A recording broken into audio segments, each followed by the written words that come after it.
media. Pero ito po ang isa pa sa napaka-importanting pag-uusapan natin. Okay.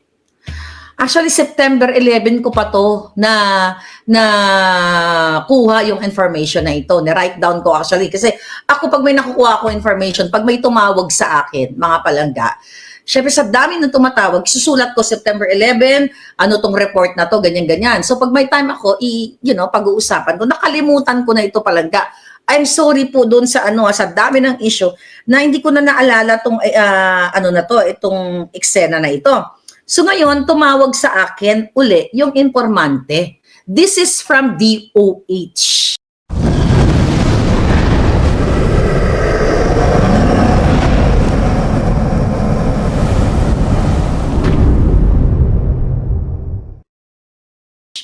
Okay?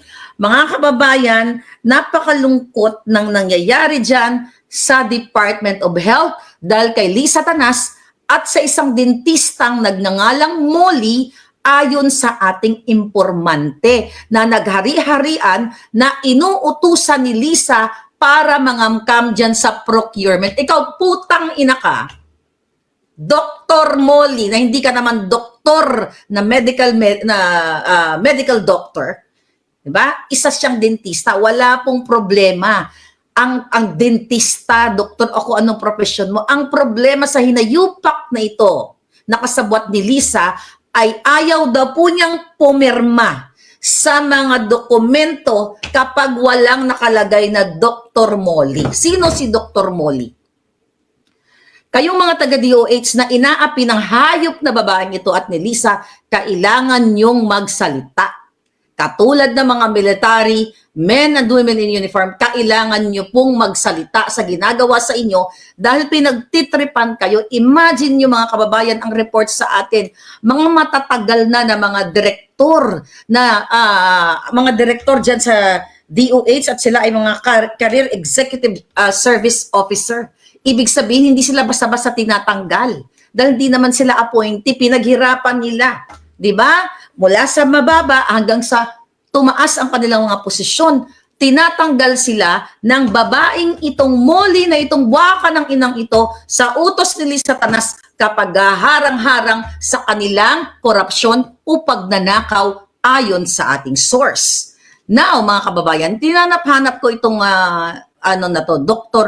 Molly na to. May isang article from September 26. Binibida-bida siya dito. Sabi dito, leadership in public health, specifically the Department of Health, should combine expertise,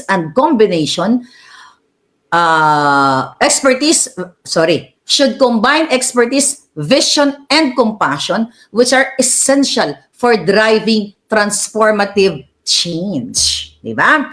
So, ang pinag-uusapan dito, yung mga leaders dyan sa DOH, ang galing, kailangan talagang pagsamahin ng expertise ng pagnanakaw ni Lisa Tanas, yung vision nilang ubusin ng taong bayan, at yung itim nilang compassion sa pangangamkam. At ito daw ang essential, di ba? For driving transformative change. Yeah, this is really essential ang pagnanakaw nila para sa pagbabago sa pagnanakaw. Kumbaga, kung may mga corruption man in the past, sabihin natin 5, ngayon, piso, 2 piso, o 1 milyon, this time, 10 million times 3 times 100. You know what I mean? O, sabi dito, the principle of putting the right people in the right positions is not just a matter of operational efficiency, it's a cornerstone success. Okay?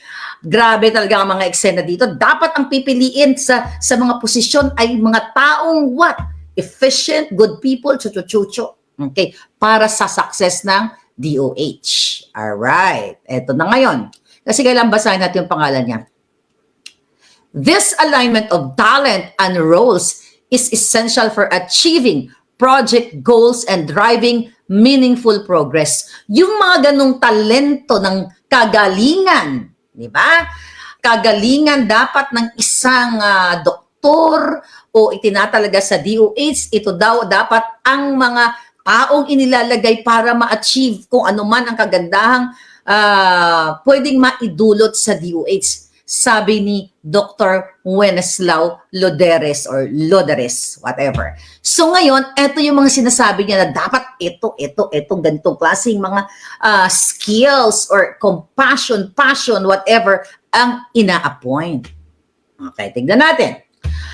Loderes said President Marcos Bangag Jr. and DOH Secretary Ted Herbosa's appointment of Undersecretary Amy Liza Docmoli Chong, C-H-I-O-N-G, is a welcome development as she embodies the qualities making, o diba? Yun, kaya kailangan natin basahin na yung una, making her pivotal figure in DOH and beacon of progress in Philippines healthcare system. Hanggang doon ko lang babasahin yung article na yon. Okay, ang pangalan ng inappoint o kasabwat ni Lisa ayon sa ating source sa DOH na naghari-harian dyan at pinagtatatanggal yung mga matitinong tao dahil nakikita ang kanilang pagnanakaw, mga kababayan, ay si Undersecretary Emmy, E-M-M-I-E, Lisa. Talaga naman ito. May mga kaibigan akong Lisa pero hindi katulad ng mga Lisang ganito, aka Doc Molly Perez, C-H-I-O-N-G. Mga kababayan, kailangan ko i-emphasizean. Kasi, ayon sa ating source, noong September 11 pa, may tinanggal siyang 2 direktor. May mga anak. Walang dahilan na tinanggal dahil utos ni Lisa Tanas dahil nakaharang sa kanilang pagnanakaw. Ikaw na putang ina ka. Molly, huwag ka magpanggap na medical doctor. Maayos na yung pagiging, yung dentista ka na lang eh. Achievement na yan ng isang dentista. Pero yung umarte ka pa, na hinayupa ka, hindi daw po, mga kababayan, pipirma ng mga dokumento kapag ang nakalagay lang ay yung first name and last name niya. Kailangan ilagay daw, lagay mo pangalan ko dyan, dapat may doktor. Hindi ka doktor na medical doctor. Magkaiba ang medical doctor sa dentista. Ang dentista, yung bunganga, yung ngipin ng tao, ang iatupagin mo. Hindi ka license para manggamot ng mga organs maliban sa mga bulok-bulok na ngipin ng mga tao. Huwag kang umarte dahil nagsusumbong ang tao sa inyo. Kaya nga, ikaw, Dr. Secretary Herbosa, alam mo na ipapalit yan sa'yo dahil yan ang gusto ni Lisa Tanas. Wala kang magawa, Sir Dr. Herbosa, dahil sa utos ni Lisa Tanas. Maghari-harian niyang hinayupak na yan, na Molly na yan, galit na ang mga taga-DOH sa kanya dahil ano ang nangyari dyan, mga palangga? Dahil lang. Tignan natin to. Okay. Ito, basahin natin. Hay, nakakagalit mga palangga. Okay? Sabi niya dito. Asan na yung sinulat ko dito kanina? Okay. Ang sabi ng ating informante, sabi niya ng ganon sa akin, Miss Maharlika, grabe po ang sitwasyon namin dito sa DOH. Meron pong kaming kasamahan. Etong information na to September 11 ito na tinanggal po nila, nakakaawa, matagal na po dito sa DOH. May mga pamilya po tinanggal po ni Molly dahil ang sabi po niya na kung ano ang utos ni Lisa sa kanya ay gagawin niya at walang makakapigil sa kanila kahit sosi pa. Sosi. Okay? Career Executive Service Officer. Okay? Ngayon, mga kababayan, galit na naman ako. Alright? Galit na naman ako palangga.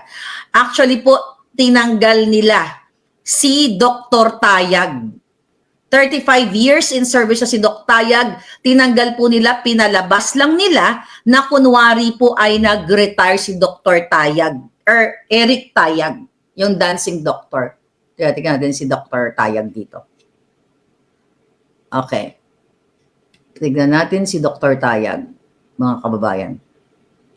Okay, tama. Kasi noong April 8, Pinalabas nila, DOH, article ng Philippine News Agency, DOH Secretary, DOH USEC Tayag retires after 35 years of service. So, nung nakuha ko tong information na to, tinignan ko talaga bang nag-retire ba to si Dr. Tayag, ganon-ganon.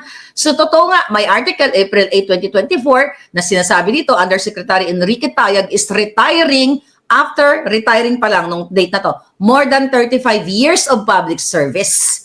The Department of Health announced during its flag ceremony on Monday, mga kababayan. At ang sabi dito, Undersecretary Tayag is the DOH Executive Committee and staff expressed gratitude for Tayag's exemplary service for the health of the nation. Alright. Then sabi dito sa balita, mga papupapuri, kayo, mga pampalubag loob. Sabi ng DOH spokesperson, I am witness to his well-deserved progression from a young infectious disease doctor and epidemiologist to Health Undersecretary, Chief Information Officer, and DOH spokesperson. Okay? Si Erbosa pala nagsabi nun.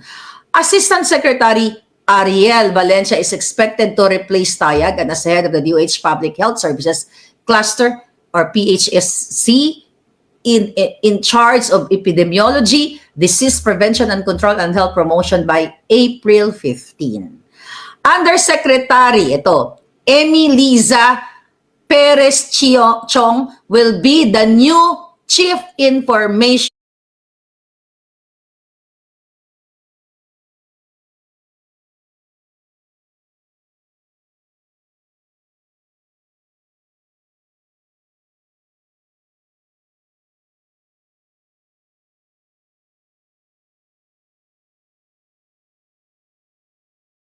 governance chuchuchucho. Kasi, yun nga, dahil sa utos ni Lisa, pinalit yung hinayupak na dentista na yan ayon sa ating source. Mga kababayan, ito ay hawakan na rin kahit wala sa kanyang scope of work.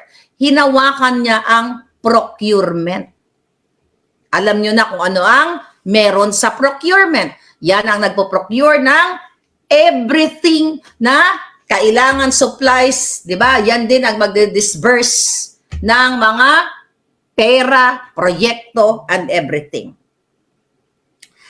Kaya nilagay ni Lisa Tanas itong si Molly na hindi po medical doctor, kundi dentista na nagpapanggap na medical doctor sa DOH. Mga kababayan, sinisindak ang ating mga palangga dyan, mga doctors, nurses, mga directors, na pag hindi siya sinunod o nakalimutan lang ang salitang doktor, ay sinisigawan niya. Na hindi, tatanga-tanga ka, hindi mo alam ang ginagawa mo. Lagay mo dyan, doktor ako. Ganon daw po ang kalakaran dahil hindi siya kayang matibag, dahil ipinagmamalaki niya dahil siya ay sanggang dikit ni Lisa Tanas at yun ang utos ni Lisa. At ikaw, Dr. Erbosa, ayon sa akin, ito, informante, bilang na ang araw mo. Dahil yan ang ipapalit sa'yo. Kaya di ba, Doc? Dr. Teddy Erbosa, kaya hindi ka makait. Sir, Mr. Erbosa, mas masarap mabuhay nang lumalaban po kayo sa tama kaysa hawak kayo sa liig ng isang dentista na kasabwat ni Lisa na nagpapanggap na doktor para manipulahin ka. You speak up kung kailangan kayo pumunta sa kalsada, kayong mga taga-DOH na mga tinamnan, na ulat ko na to dati, may mga tinamnan na kaso, fabricated crime na ginawa ang Malacanang sa utos ni Lisa at now yung accomplice niya na si Molly, according to our source, you have to go out. Wakasan ninyo dahil ang DOH supposedly ayan ang sandalan ng taong bayan na kasalalay ang kalusugan ng lahat ng mga tao at sa inyong pamumuno, top priority nyo, i-ensure ang health ng mamamayang Pilipino. You deliver all the programs, policies, equipments, everything para sa taong bayan. Pero Dr. Erbosa, Okay? Hi, King. Thank you. Okay, si King nanonood. Merong ginawa daw siyang song para kay Attorney Vic. Anyway, mga kababayan, nagagalit na naman ako. Bakit? Alam niyo ba kung anong idinudulot na sakit mentally, economically, or financially sa mga tinanggal ni Lisa Tanas at itong Molly na ito na nagpapanggap na medical doctor dyan sa DOH? Tinanggalan niya ng kabuhayan ang mga matatagal ng mga directors dyan sa mga nagtatrabaho dyan sa DOH. Hindi lang niya tinanggalan ng trabaho ang nanay o tatay man yan. Tinanggalan niya ng future ang mga anak nitong pinuwersa nilang tanggalin, ligwakin dahil sa pagiging bangag ng gobyerno ni Lisa Tanas. Mga kababayan, mga palangga. Okay? Alright. Sabi niya dito. Yun po, tinanggal nila si Yusek Tayag. Napakabuti po nun dito. You know, kawawa naman. Okay, anong sabi niya? Okay. Miss Maharlika, ginagamit po ni Lisa Tanas si Molly para mag-transfer ng pondo sa Love for All ni Lisa Tanas.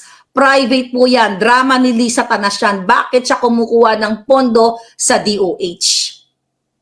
Ipaalam niyo po sa taong bayan dahil ayan, dahil kasabwat yan ni Lisa dito sa DOH. Sila po may hawak ng procurement.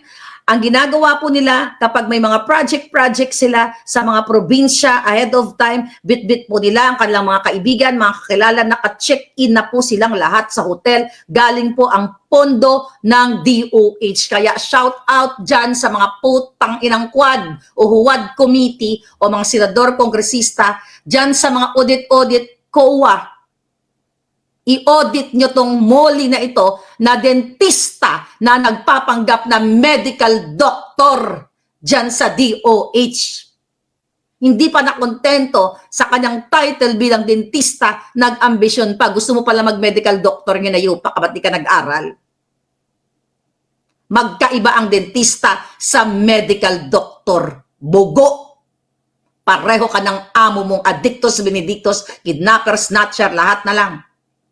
Smuggler, mga kababayan, I don't know. You people sa DOH, alam nyo to, matagal na. May mga expose ako dati, I think last year pa, na pinag-fabricate ang crime. Huwag po kayong matakot. Lumabas kayo. Ang isang butod-putot, kidnapper na katulad ni Lisa, kinakasangkapan ng dentistang yan. Para sigaw-sigawan kayo dyan. Nag-aral po kayo. Ano naman ang pinababaos to ang moral, ang turing sa inyo para kayong mga pusali. Na kung ang totoo, ito ang mga pusaling nagdanakaw sa pera ng bayan. Ang tagal nyo pong nagtrabaho dyan.